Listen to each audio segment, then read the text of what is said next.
My name is Stephen Box, and I'm running for City Council in Council District 4, a place I'm proud to call home. It's where I met my lovely wife, Nancy, sitting right there. It's where I've lived for the last 13 years. It's where I'm working as an entertainment industry professional.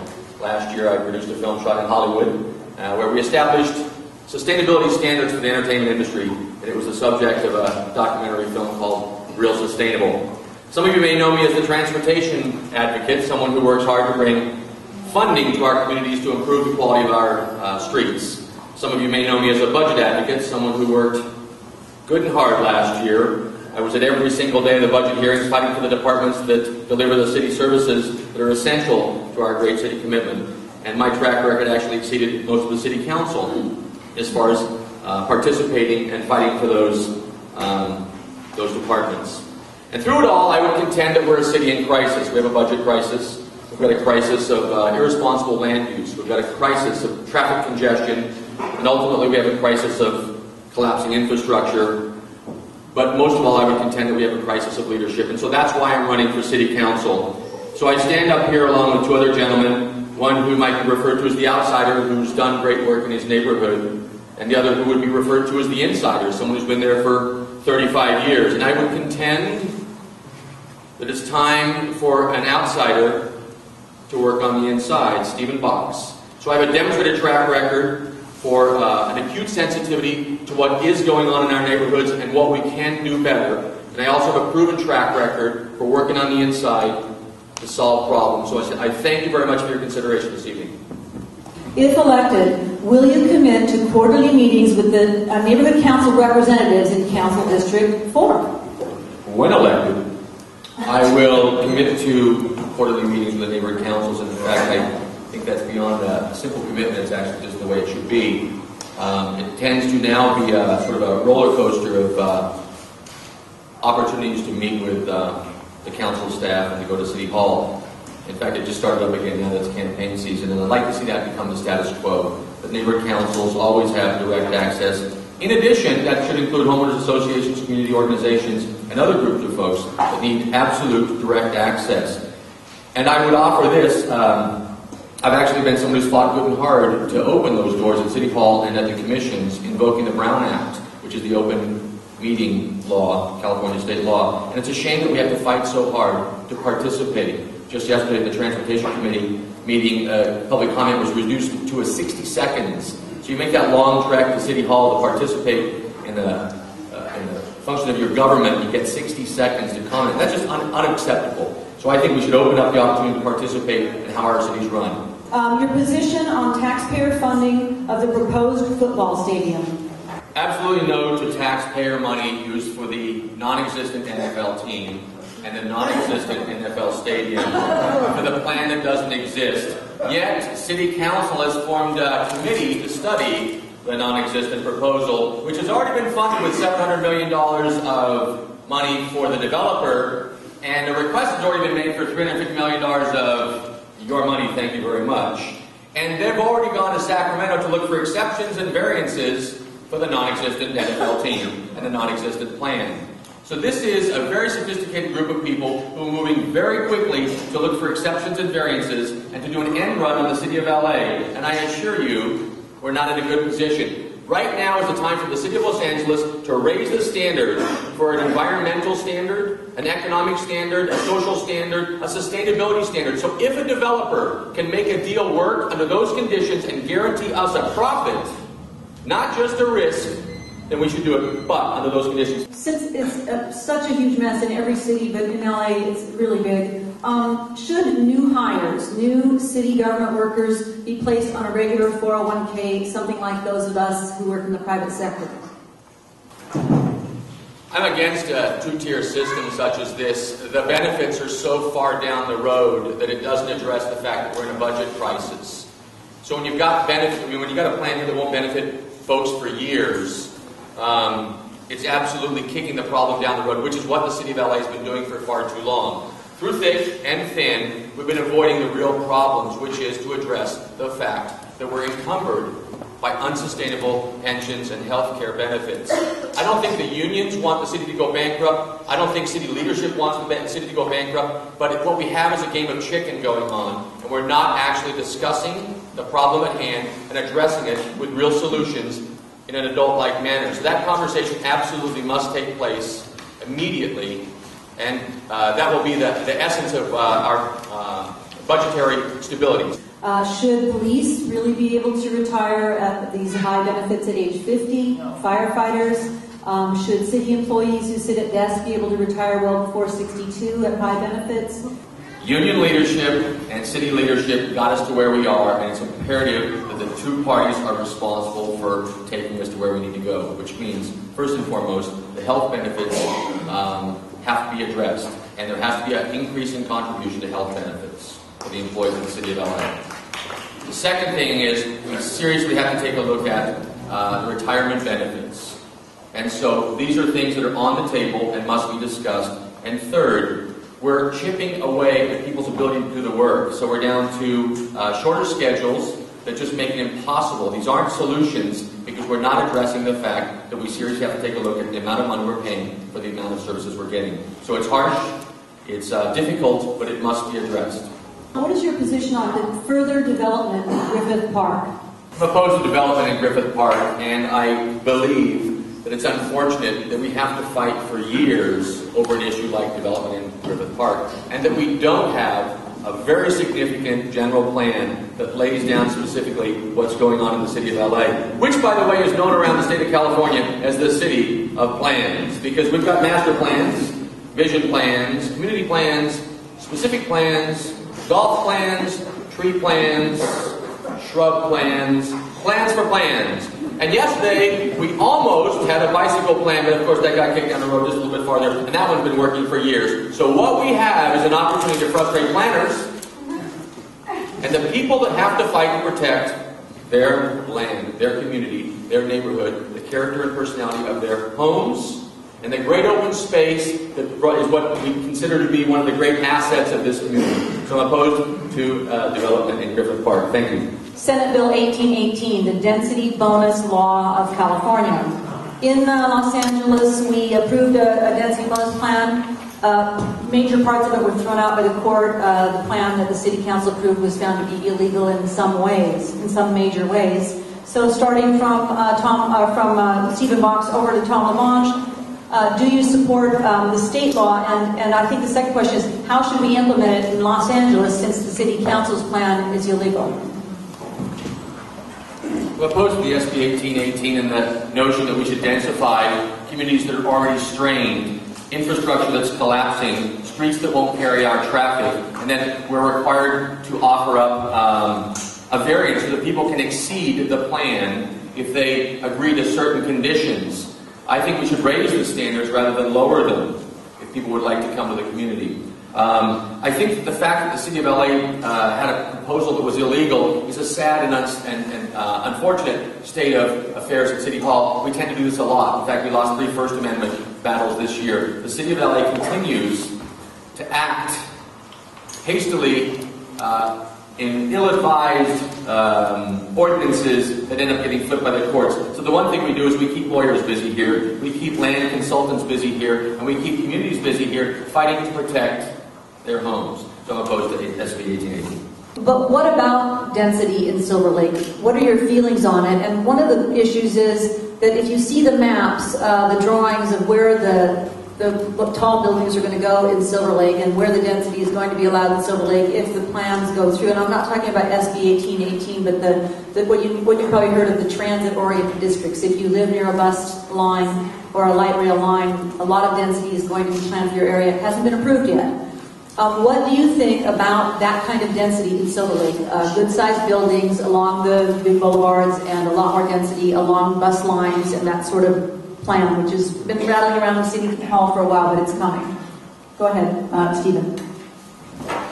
Thank you. The funny thing about these density plans along the transit corridors, and as someone who rides a bicycle on the big streets and loves to take the metro and even arrives sometimes in a motor vehicle, I can tell you that we seem to have significant arterials that simply don't work.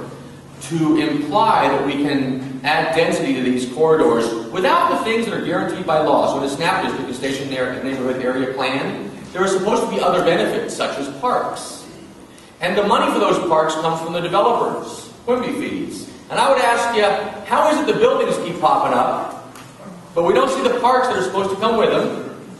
We don't see the money and the community benefits that are supposed to come with them, and we fight too hard on each and every one of those buildings, which, by the way, typically have to have helicopter landing pads on top, because we still have an ordinance that prevents us from having green roofs, because our evacuation plan, if there's an emergency, is all those helicopters we own coming to rescue us from the tops of the sky rises. We're so out of touch with that particular proposal that I would have to say we should stop right now and reevaluate. In advocating for clean energy independence, what would you do to bring the DWP more in line? Ron Nichols, the new general manager of the DWP, met with the neighborhood councils this past Saturday, and he has a strong track record for delivering sustainable energy at a reduced cost, which was the big objection. The city of LA is notorious for offering either-or proposals. Either you can have what you want at a very expensive price, or you can pay a reasonable price but not get what you want. And so Ron Nichols was actually able to reduce utility bills 20% as they went to sustainable energy. He explained that two of the things that he has to do is he has to stop asking you to take responsibility for the spike in costs. So whenever you switch to something, there'll be a spike. So he would amortize it over 5 years. The second thing is with the feed-in tariffs, one of the things that's held us up in the past is you're selling your energy to you. In other words, it's your DWP. But that's been an obstacle for the DWP because they couldn't agree on the price. It's your DWP and your energy. So he said he's going to find the price and we'll be able to pursue it. So quite simply, it's political will, something that's been missing, and I'd like to think it's here now. Do you have any ideas to improve pedestrian safety on Tesla? It's a very specific and local issue, and it's also a very big issue. And I went all the way to Sacramento to support AB 766 with my lovely wife Nancy at our own expense, which is an ordinance that would have, a law that would have given you authority over traffic control in your local community. The incumbent voted 20 times last year to raise speed limits in the city of LA. So on that particular street, our opportunity to control traffic and to stop cut-through traffic is something you should have the authority to do as a community. To come up with the full toolbox of opportunities to slow traffic and control traffic. But you don't, because we adhere to citywide standards that aren't sensitive to specific streets.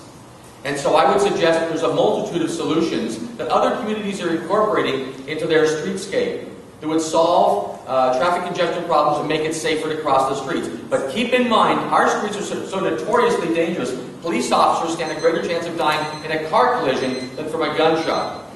The no cruising signs in Silver Lake are anti-pedestrian, offensive, and homophobic. Do you believe they are necessary, and would you advocate for their removal? I do think they should be taken down. They are too specific to a particular, in the wrong direction. There's plenty of behavior that's inappropriate in front of our homes or on our streets. There's lots of opportunities to address that and make our streets safer for everybody, those that live there, those that are passing through. And inappropriate behavior should be dealt with in an appropriate manner. And those signs are just offensive. I live on Hyperion, which is like a freeway, and I've tried to get the city to slow the traffic down for years. There have been many accidents, some of them fatal. Why did it take so long for there to be a light in front of Trader Joe's? Why does someone have to die in order for lights to be put on the road? Children walk every day down this street. Why hasn't the traffic been slowed to prevent problems and make it safer?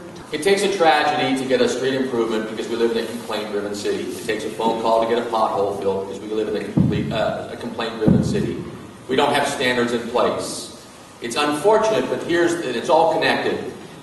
Our fire department's budget, 40% of it goes to scraping people off the streets. 25% of our police department's budget goes to scraping people off the streets. Literally, to picking people up after they've been, their lives have been destroyed in traffic collisions. Our streets don't work.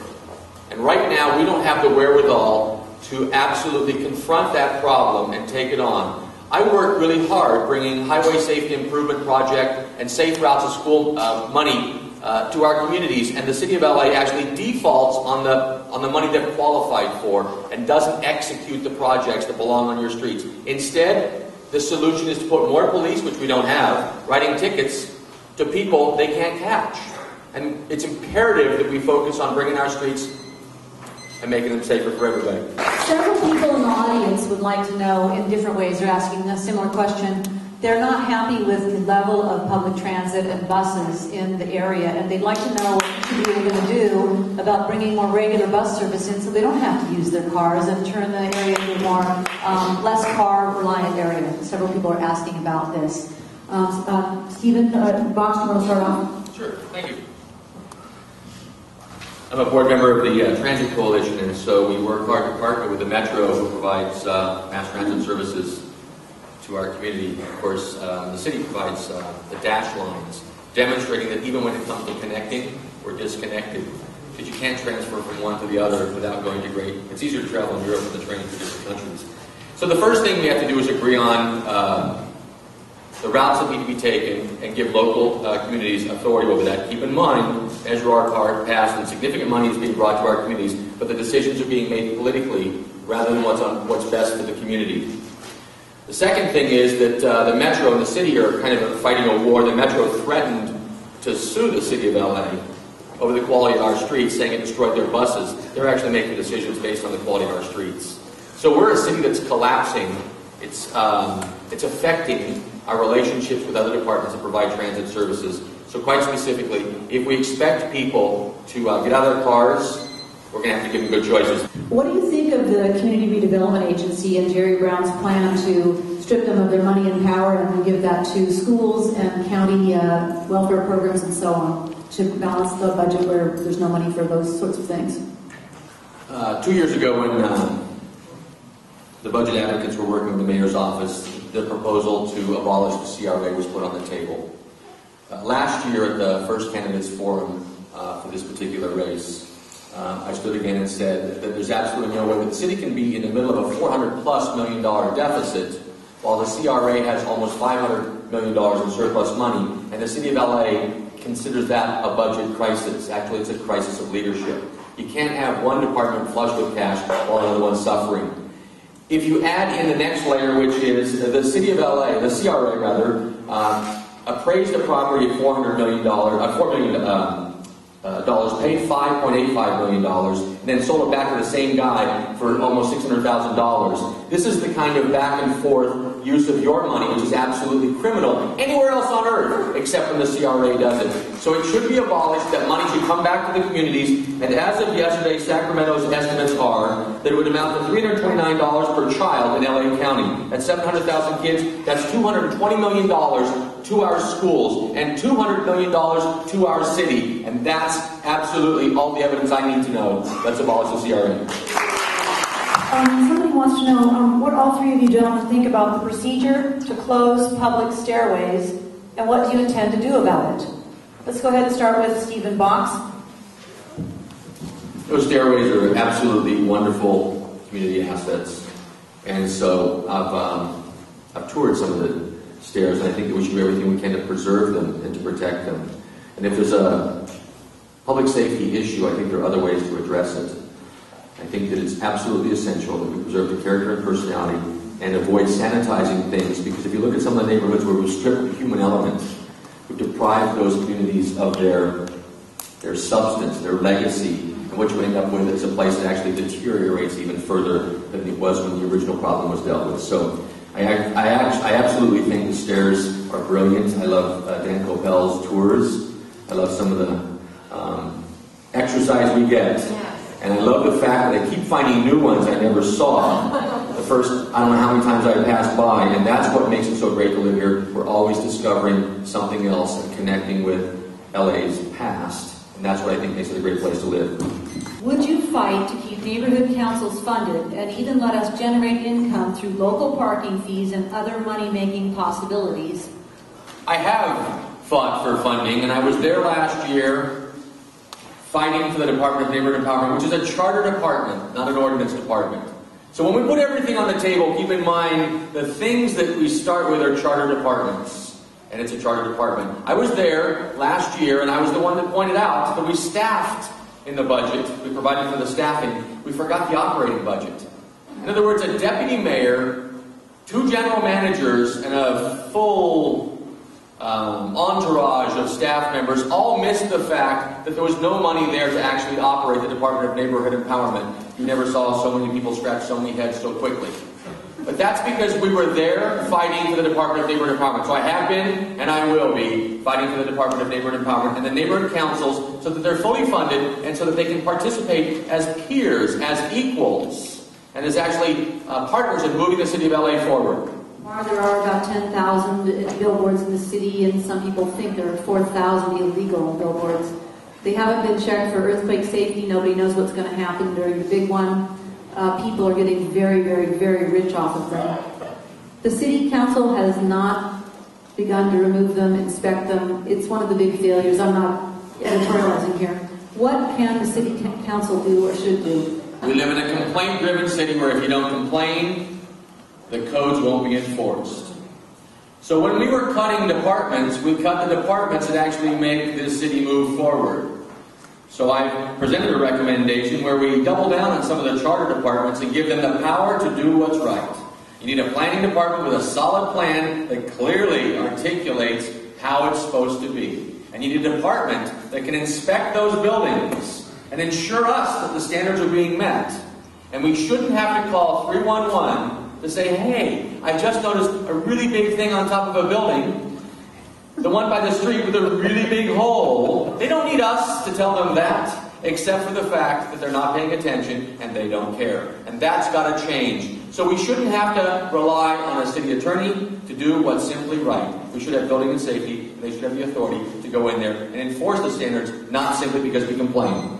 Living in one of the largest cities in America, and the fact that most Americans have a mere 3-day supply of food on hand. If we were to encounter a major disaster or disruption of food supply, we could have a food shortage. Have you ever considered this? And what is your plan for food security in Los Angeles? Stephen Box. I'm a volunteer fireman. I'm a member of our Community Emergency Response Team, Level 3, medically trained. And I'm telling you, we don't have a plan in the city of LA. We have departments that pursue funding. They compete against each other. And if there's a plan, well then I'm sure you've all heard it. I haven't heard our plan yet. When Griffith Park caught on fire, my wife and I were the first ones to respond to set up the evacuation center at Marshall High School. The Red Cross didn't get there until 11 o'clock because of traffic. Something we hadn't planned for. When there's an emergency, we're going to be in dire straits. I'm also the guy that fought good and hard for community gardens. The city of LA was going to levy a fee on them. 800 gardeners in the valley, for example, were going to be burdened with a fee because they were trying to grow fruits and vegetables and actually come off the grid, so to speak. And then we found out it wasn't even our land. We have such misguided approaches to managing our resources and planning ahead that, quite honestly, we are in dire straits. We won't be able to get to the food. It's imperative that we work together to come up with a plan. One of the first things we need to do is stop competing with ourselves and work on that plan. The question is, 20 years from now, what do you see as Silver Lake being? What are you hoping or seeing? I believe the Great City Commitment is based on 4 commitments, and that is to public safety, to public works, to public health, and to public education. And specifically how that applies to Silver Lake, what I see is a community where 20 years from now, the character and personality of your community has been preserved. Streets are safe for everybody, so our most vulnerable can cross the streets to get to parks, to get to the places they need to go. That you should be able to find employment close to your home instead of having to travel farther and farther, as I do, in the entertainment industry as our jobs are leaving town. So you should be supported by a vibrant economy. To get there, we're going to have to balance the city's budget. We're going to come up with a city plan that supports you so you can stop fighting every single time somebody wants to put a canopy on their building. So we can stop fighting to get a street improvement to get across the street. We should be able to count on these things so we can work on the big things that make this city great, so that we can partner in greatness. That being said, we're talking tonight about a budget crisis.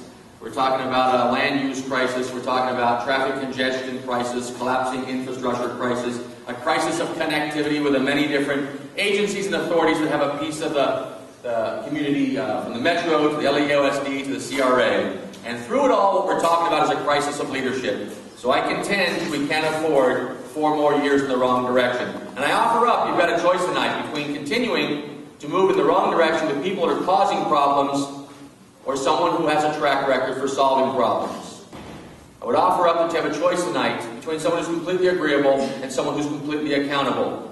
So my name's Stephen Box. I'm the outsider on the inside, and I'd like your vote.